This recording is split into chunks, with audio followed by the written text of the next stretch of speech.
Hello friends, welcome to the Sandhan study daily current affairs video में आपका स्वागत है। आज है 26 फरवरी 2026।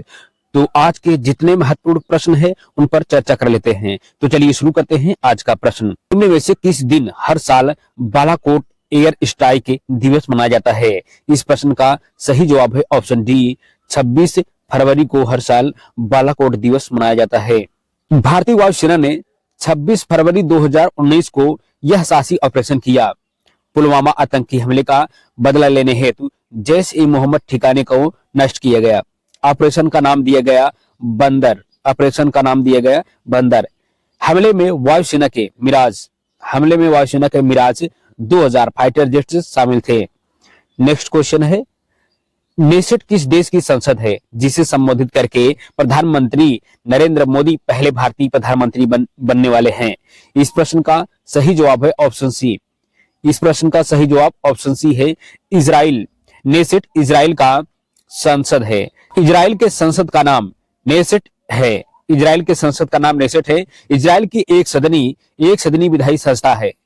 ऐतिहासिक संबोधन यह है कि प्रधानमंत्री नरेंद्र मोदी इसे संबोधित करने वाले पहले प्रधानमंत्री होंगे। राजनयिक संबंध इसका यह है कि भारत और इजराइल के बीच 1992 में पूर्ण राजनयिक संबंध बने। सहयोग क्षेत्र दोनों देशों रक्षा, कृषि और जल संरक्षण में प्रमुख भागीदारी रहा है। नेक्स्ट क्वेश्चन है, निम्न में से किस राज्य में भारत का पहला जात मुक्त गांव विकसित किया गया है? इस प्रश्न का सही जवाब है ऑप्शन डी है महाराष्ट्र। महाराष्ट्र में भारत का पहला जात मुक्त गांव घोषित किया गया है।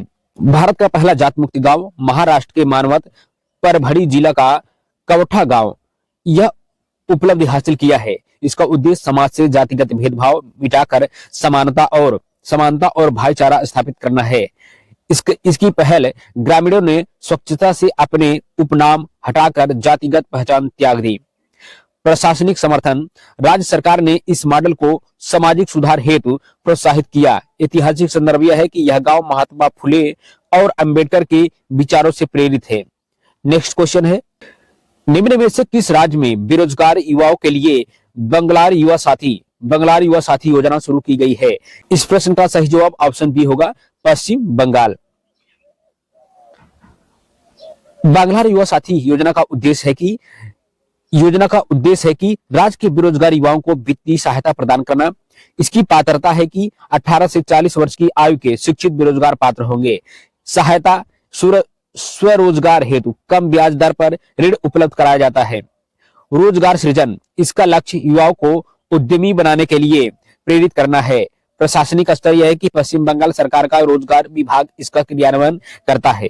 नेक्स्ट क्वेश्चन है, निम्न में से किस राज्य में वर्ल्ड ओशन साइंस 2026 का आयोजन किया जाएगा?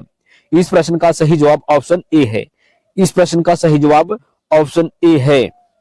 तो वर्ल्ड ओशन साइंस कांग्रेस 2026 का मेजबान तटीय राज्य गोवा को इस प्रतिष्ठित वैश्विक आयोजन हेतु चुना गया है। इसका उद्देश्य है कि समुद्री संसाधनों के स्थायी उपयोग और संरक्षण पर चर्चा करना है। विषय व थीम है नीली अर्थव्यवस्था, ब्लू इकोनॉमिक्स और जलवायु परिवर्तन इसका मुख्य केंद्र है। प्रतिभागी दुनिया भर के समुद्र विज्ञानी, शोधकर्ता और नीति निर्माता शामिल होंगे। आयोजक पृथ्वी विज्ञान मंत्रालय MOES और CSIR NIO की प्रमुख भूमिका रहेगी। नेक्स्ट क्वेश्चन है, निम्न में से किस देश ने naval surface to air missile Sayyad 3G को विकसित किया गया है? इस प्रश्न का सही जवाब है ऑप्शन बी। ईरान ने naval surface to air missile Sayyad 3G को विकसित किया है। सैयद 3G मिसाइल इसका प्रकार यह है कि यह एक उन्नत नौसैनिक सतह से हवा मिसाइल प्रणाली है जो कि इसकी क्षमता लंबी दूरी तक हवाई खतरों और विमानों को नष्ट करने में सक्षम है। एकीकरण, इसे ईरान के आधुनिक युद्धपोतों जैसे शहीद सुलेमानी श्रेणी पर लगाया गया है। तकनीकी, इसमें रडार गाइडेड ट्रैकिंग और उच्च गति भेदन की अत्याधुनिक तकनीक है। इसका रणनीतिक महत्व है कि यह फारस की खाड़ी में ईरान की समुद्री सुरक्षा को बढ़ाती है।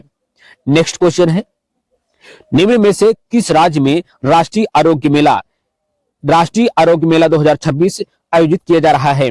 इस प्रश्न का सही जवाब है ऑप्शन सी।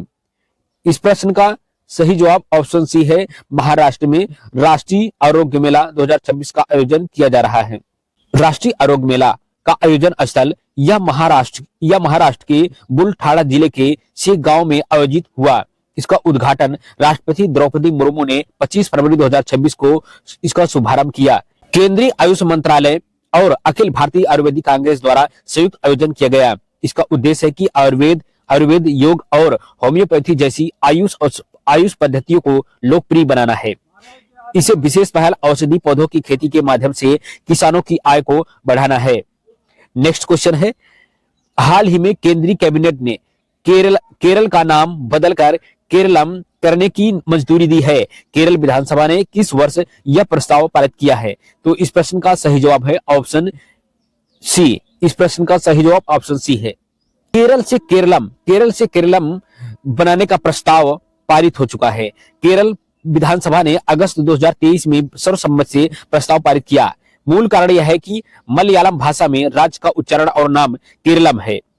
तो संवैधानिक आधार नाम बदलने हेतु अनुच्छेद 3 के तहत संसद की मंजूरी अनिवार्य है। अनुसूची संशोधन, इसके लिए संविधान की पहली अनुसूची में बदलाव करना आवश्यक होगा। ऐतिहासिक संदर्भ 1956 में भाषाई आधार पर केरल राज्य का गठन हुआ था। नेक्स्ट क्वेश्चन है, निम्न में से किस राज्य में ग्रामीण टूरिज्म को बढ़ावा देने, नौकरियां पैदा करने और लोकल इनकम बढ़ाने के लिए होम स्टे स्कीम 2026 शुरू की गई है? इस प्रश्न का सही जवाब ऑप्शन बी है। मध्य प्रदेश में होम स्टे स्कीम 2026 की शुरुआत की गई है। इसका उद्देश्य है कि ग्रामीण पर्यटन को बढ़ावा देना और स्थानीय आय में वृद्धि करना है। रोजगार, स्थानीय युवाओं और महिलाओं हेतु प्रत्यक्ष स्वरोजगार के अवसर पैदा करना है। इसका सांस्कृतिक महत्व यह है कि पर्यटकों को राज्य की समृद्धि, जनजाति और ग्रामीण संस्कृति का अनुभव कराना है। वित्तीय सहायता, होम स्टे विकसित करने हेतु सरकार द्वारा अनुदान और तकनीकी सहायता प्रदान करता है। सतत विकास, पर्यावरण के अनुकूल पर्यटन, इको टूरिज्म को राज्य में बढ़ावा मिलेगा। नेक्स्ट क्वेश्चन है, निम्न में से किसे हाल ही में नीति आयोग का सीईओ नियुक्त किया गया है? इस प्रश्न का सही जवाब है ऑप्शन बी। इस प्रश्न का सही जवाब ऑप्शन सी है। निधि छिब्बर को नीति आयोग का सीईओ नियुक्त किया गया है। इनकी नियुक्ति वरिष्ठ आईएएस अधिकारी निधि छिब्बर को नीति आयोग का नया अतिरिक्त प्रभार सीईओ बनाया गया है।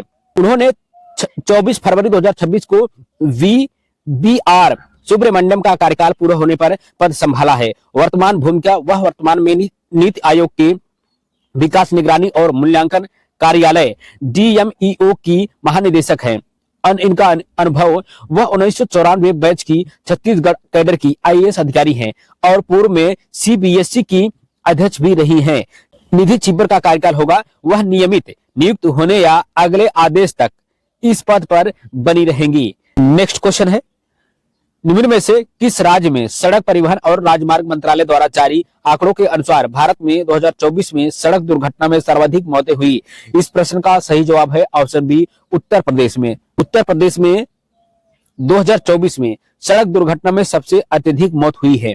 नेक्स्ट क्वेश्चन है, बच्चों को कम उम्र में अंतरिक्ष विज्ञान और तकनीक से जोड़ने के लिए किसके द्वारा युविका 2026 प्रोग्राम शुरू किया गया है? तो इस प्रश्न का सही जवाब है ऑप्शन ए, इसरो के द्वारा युविका अंतरिक्ष विज्ञान से जुड़ने के लिए बच्चों को यह नया प्रोग्राम शुरू किया गया है।